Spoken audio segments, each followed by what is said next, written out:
Bonjour à tous, nous revoilà. De parler de l'inconfort qu'on ressent dans le corps et qu'on ne veut pas toujours aller voir parce que ça fait mal, parce que c'est douloureux, ou même parce qu'on est tellement hypnotisé par le mental qu'on ne pense pas à s'arrêter, faire une pause à l'intérieur du corps. Il semble que tu es contrôlé par le mental, mais c'est parce que tu te laisses contrôler par le mental. Ça veut dire que le mental, lui, il prend toujours les rênes. Il semblerait qu'il a le pouvoir de t'hypnotiser. Et c'est vrai, il t'hypnotise si, toi, la conscience, tu ne vas pas le contredire. C'est un peu comme si le mental était ouvert par défaut tout le temps. Tu vois, c'est un programme. La fenêtre, elle est ouverte par défaut, c'est-à-dire que c'est un peu comme la carte mémoire qu'on a dans nos téléphones. Donc le mental est chargé d'un programme, c'est-à-dire de conditionnements, de multiples conditionnements. Et lui, il fait sa vie. S'il voit que toi, la conscience, tu fais rien, c'est comme un enfant que tu laisses dans une maison et que tu le laisses faire tout ce que tu veux. C'est l'enfant roi. Voilà, on pourrait dire que le mental, c'est l'enfant roi de ce véhicule. Et si tu ne lui donnes pas des règles, et c'est en ça qu'il est malléable, si tu ne lui dis pas, c'est la fête au village là ou quoi, tu crois que je vais te laisser faire ça? Donc il y a la nécessité, quand il y a surabondance de mental, surexcitation mentale, qui t'emmène dans des traumatismes, dans des histoires. Et à des fois, ça ni queue ni tête. T'as vu comment ça fait? C'est vraiment du popcorn qui saute partout avec des pensées multiples qui viennent t'énerver, t'attaquer. T'en as ras-le-bol d'avoir toutes ces pensées qui, elles, c'est un feu d'artifice, ça fuse sans qu'il y ait quoi que ce soit pour l'arrêter. Sauf que c'est là où la conscience que nous sommes, elle intervient et elle dit non mais là ça suffit, j'en peux plus. En fait, elle ramène le mental dans le corps pour qu'il y ait considération de ce que le mental provoque au corps. Oui. Parce qu'il le malmène en fait, demande un temps d'observation de cet inconfort pour qu'il y ait ce changement qui arrive. Bien. Même s'il est inconfortable, c'est-à-dire que le mental pleure, le corps souffre. Le maître en toi, c'est la conscience, tu es la conscience. Si tu laisses faire ça, si tu te malmènes, si tu te maltraites, si tu t'irrespectes, c'est ça le manque d'amour pour soi. C'est de laisser le mental par défaut, c'est-à-dire ouvert à l'enfant roi, qui fait n'importe quoi, qui dit n'importe quoi surtout, et qui te fait faire n'importe quoi parce que l'hypnose mentale, elle a encerclé ta conscience qui est tellement identifiée qu'elle est collée, à la souffrance. Et il y a presque une appétence pour la souffrance. Et ça, c'est pas possible. En fait, c'est là où la victime en toi doit dire non mais elle n'existe pas en fait la victime en toi, elle est conditionnée par le mental. Donc là, il faut se décoller. Et comment on se décolle?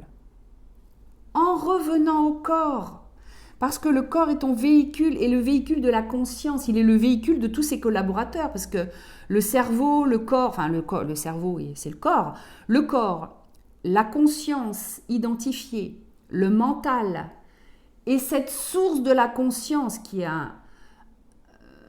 l'observation. Parce qu'il n'y a pas l'idée d'un observateur, même si au début, oui. Mais tu vas voir qu'en fait, l'observateur, c'est en fait une observation qui se fait, elle est là tout le temps. Donc, ça fait qu'une pièce, en fait. Ce sont des assemblages qui ne font qu'un. Donc, c'est là où il faut faire un peu le ménage. C'est-à-dire, en fait, je suis qui? Comment je fonctionne? Ok, j'ai un corps. Si je reviens au corps, c'est là où on va mettre la conscience. Tu vois? Et le mental, il peut continuer à blablater, alors que l'observation est là. C'est ça qui est trop drôle. Alors, c'est drôle après, hein, parce que sur le moment, quand on est enseveli par nos histoires, nos traumatismes, et peu importe ce qu'on a vécu, je ne vais pas vous faire la panoplie du malheur qu'on peut vivre en tant qu'humaine, hein, en tant qu'humain, mais il ne faut pas oublier qu'avant tout d'être un humain, on est avant tout la source de la conscience qui voit tout. L'importance de revenir à l'observation des contractions que nous vivons. De sentir tout l'inconfort. Ah mais oui. Quand il y a inconfort, vous êtes obligé d'aller plonger dedans. C'est ça, hein. Ben, on peut rester à la surface et regarder en se disant waouh, c'est quelque chose, et rester comme observateur finalement de ce qui se joue en nous, ou alors on peut plonger dedans. Alors oui, au début ça va être nouveau, on va être un peu craintif, on va y aller par petits pas, mais à un moment donné, il faut bien plonger à l'intérieur de cet inconfort pour aller chercher le trésor. Il y a un trésor tout en dessous, et il nous attend en fait. Alors c'est là où l'accompagnement prend tout son sens. C'est une capacité de pouvoir m'auto-analyser toute seule. Et toi aussi, tu as cette capacité-là. Et c'est pour ça aussi qu'on peut accompagner à partir du corps, parce que on ne peut rien faire sans le corps. Et c'est aussi l'invitation qu'on vous... De toute façon, on va toujours vous parler de ça, puisque l'invitation, c'est de revenir au corps, de vous inviter à revenir à cette observation qui observe la moindre circulation dans le corps.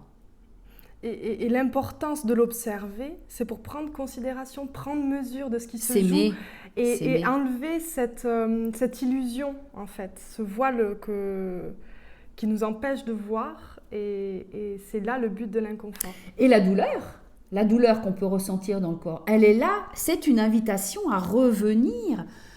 Bon, alors, cette douleur, il va falloir lui parler. Elle est là pourquoi ? Qu'est-ce qu'elle dit ? Tu vois ? Et on peut faire aussi la différence entre douleur et souffrance. La douleur, c'est vraiment quelque chose de palpable dans le cœur. Et la souffrance, c'est quelque chose que le mental rajoute à la douleur. Donc on a la douleur qui est en effet effective. Et ensuite, hop, le mental vient apposer une souffrance supplémentaire. Et c'est généralement dans la souffrance que on est malmené le plus. Parce que la douleur en elle-même, quand on y plonge dedans, il y a le trésor à la fin. Et donc, c'est que du bon à prendre finalement. Attends, j'ai perdu ce que je voulais dire parce que là je tombe dans le vide. Et c'est pour ça que j'aime faire les vidéos avec Élodie, parce qu'il y a un fil conducteur. Si je le fais toute seule, je tombe tout de suite dans cet espace tranquille et il n'y a plus rien qui sort de ma bouche. Mais je voulais dire quelque chose. Bon, j'ai perdu le fil, c'est pas grave. Le plus important, c'est être en reliance avec soi. Ah oui, et ça demande de la pratique. Et en fait, le silence qu'on cherche tant, la paix, peu importe les mots que vous allez essayer le calme, la paix, la sérénité, la tranquillité, la sérénité. En fait, on a envie, et moi ça a été mon cheminement, on a envie que dans cette tête, ça se pose, qu'il n'y ait plus tous ces mots, tous ces tourbillons qui vous prennent la tête en fait, et qui viennent crisper le corps. On a juste envie d'être en paix. Et on va finir sur cette note, à observer ce qui se vit comme mouvement, sans interpréter, sans rien. À commencer par le nez, avec l'air qui rentre. Voilà, Bonne tout journée. simplement. Bonne journée à vous. Qu'est-ce qui se passe pour Élodie ? Je souhaite parler d'un sujet en particulier. La caméra démarre. S'exprime à travers la voix de Nathalie ce qui est présent dans l'instant T. Elle est donc dans son corps. Spontanéité, légèreté, souplesse, flexibilité. Et il y a ce que je souhaite aborder comme sujet. Donc, je suis dans mon mental. C'est anticipé, c'est lourd, c'est rigide. Les deux forces se rencontrent quand la caméra tourne. La force de vie naturelle et la force du contrôle entrent dans le même champ. Blackout. Qu'est-ce qui se passe à l'intérieur de moi? Mon mental a sauté. Il y a un vide intersidéral. Nathalie continue d'exprimer ses propos. Je suis à côté, mais je ne l'entends pas. Je suis dans ce vide. Tranquillement, au cours de la vidéo, je commence à entendre, à revenir. J'arrive même à l'endroit où Nathalie est déjà depuis le début de la vidéo. Et je commence à être en capacité de parler depuis un espace de vie et non depuis un espace de contrôle. C'est une chance d'avoir vécu ce shift face caméra. Le voir tous ensemble permet de prendre conscience du duel qui se joue. Ce duel crée des tensions dans le corps et fragilise notre santé. Duo de choc se montre sur les réseaux pour partager des expériences concrètes qui se vivent dans le mental et qui se vivent dans le corps pour permettre de grandes transformations palpables. Dans cette vidéo, il y a 2 lectures à faire. La première lecture est d'écouter le sujet de fond mené par Nathalie. Et la deuxième lecture est de regarder le corps d'Élodie qui est en train de vivre un shift intérieur.